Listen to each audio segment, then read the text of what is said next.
First, Ms. Shepard, if you don't mind, could you just sort of share with us some of what you're going to be doing while you're here in Knoxville? Sure. This morning I spoke to the LMU Law School.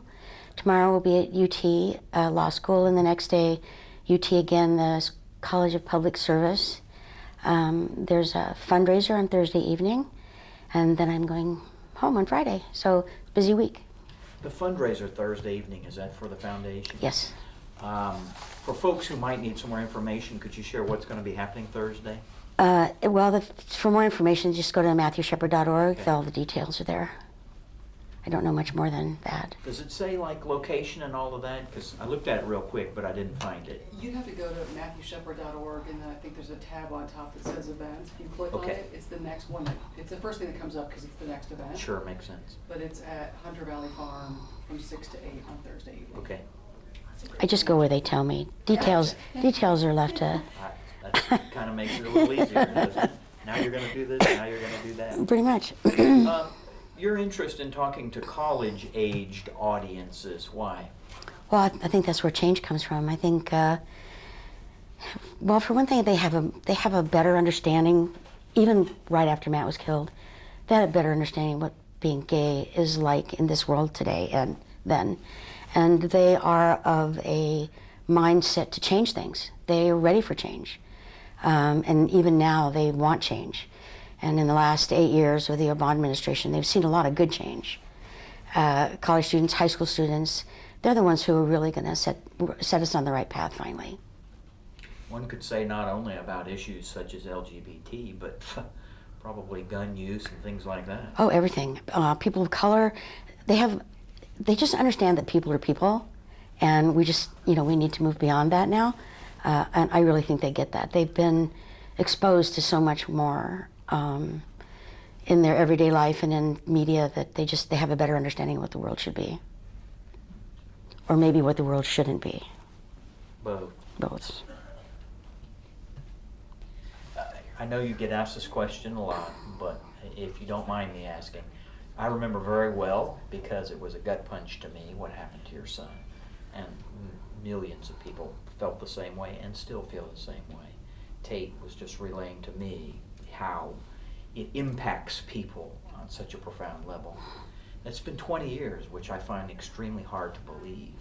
Can you, for us, just give us your thoughts of the good things that have changed over those 20 years, and if you see gaping areas where we haven't changed, where it's obvious we haven't advanced as much as we should? Well, the good things are more and more people are coming out and feeling comfortable in doing it in their workplace, in their family life. They tell their personal stories that's more accepting. Talking about the gay community as a public forum now. Film, theater, literature, everything now has positive gay characters, not just the stereotypical that we used to see. All of that is good. Hate crime legislation that now includes LGBT folk, Don't Ask, Don't Tell, repealed, marriage, adoption is still kind of a patchwork, but we're making progress. The only thing we're really lacking is federal job protections nationwide. I find it interesting, ironic perhaps, that the military now is the only place where your job is federally protected. For example, in Wyoming, where I'm from, you can get married one day and fired the next, because we don't have job protections for LGBT people there. Over half the states don't, which makes it extra hard for teachers who want to help kids in their classes, because if they're working in a state where they can be fired, they're putting themselves at risk if they want to help the local gay community or be active in any way. It makes it extra challenging in all those added areas of trying to help others.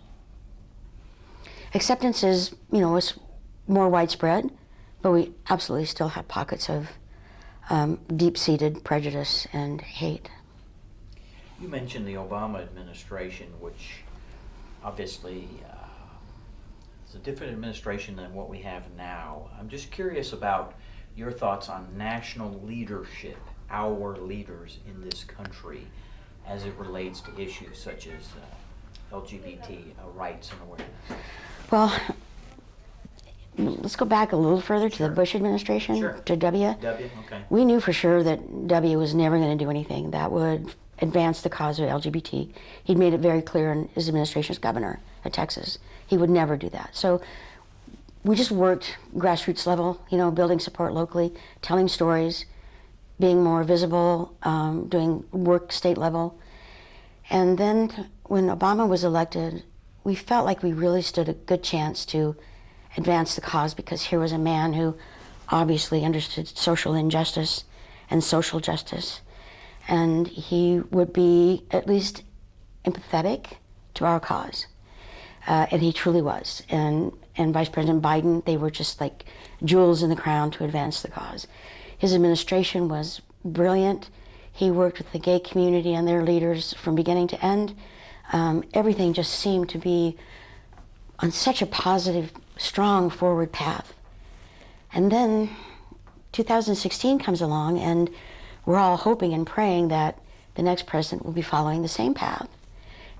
We were pretty sure if Hillary were elected that we would just continue the advancement. And we were all really scared that if Trump was elected that it would not, especially when he picked Mike Pence as his vice president. He is historically not a friend to the gay community.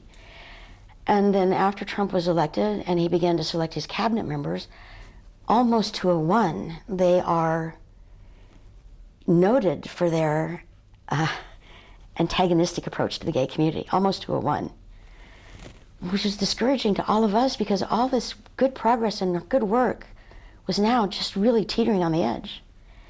And everything that was an executive order by President Obama now is at risk, and now we know it's gone. Protections in the Department of Education for LGBT kids, the attempt trans-military to get trans folks out of the military. It all just got turned on its ear, and it was very scary. And now, not only that, but the current leadership has just unleashed this vitriol and hate directed at minorities, people of color, Muslim, gay, whatever. There's a straight white Christian man is being targeted now, and they just feel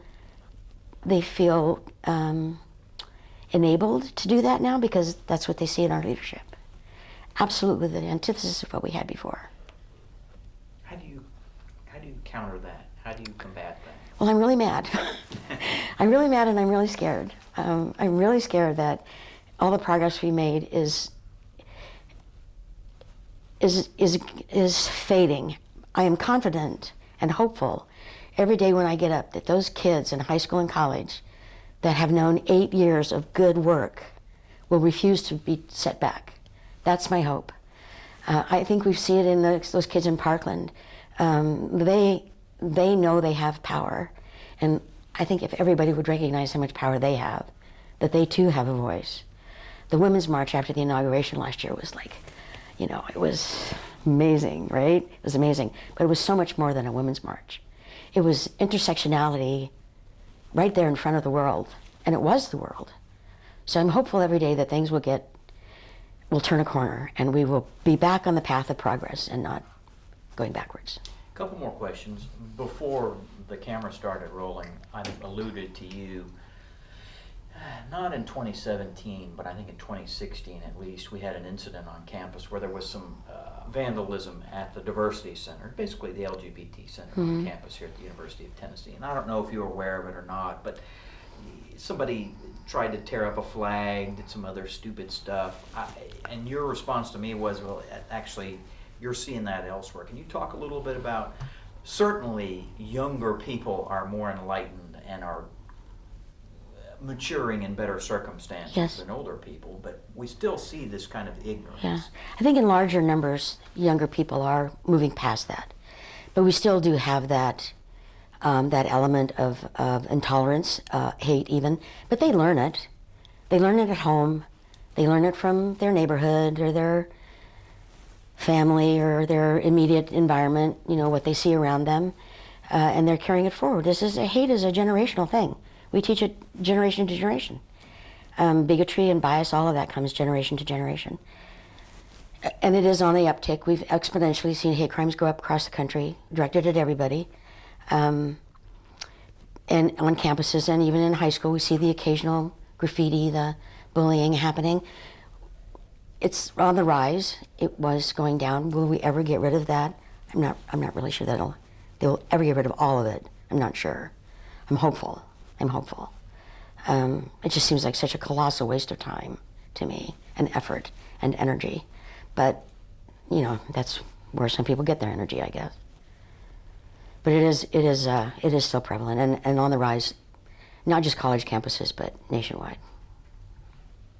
And if you don't mind me, I just, you know, I never forget about your son. And people shouldn't, because he was a real human being. He's not just a person who's become a symbol, Right. but he was a real person. And I hope you don't mind me asking, but I wonder if you ever sort of talk to him, or you think about, you know, hey, here's what I'm doing, what do you think? Give me some ideas, give me some suggestions. We do, all of us do. My husband and I, we do a lot of things together now, and we always feel like we go on stage to speak, and we always go without notes because we know Matt's going to be there. So yes, we make plans around him. We got into this because this kind of work was his passion, so we sort of feel like we're doing what he would be doing. Absolutely. Is there anything else you want to say? No, you're good. I really appreciate you taking that. Absolutely my pleasure, thank you.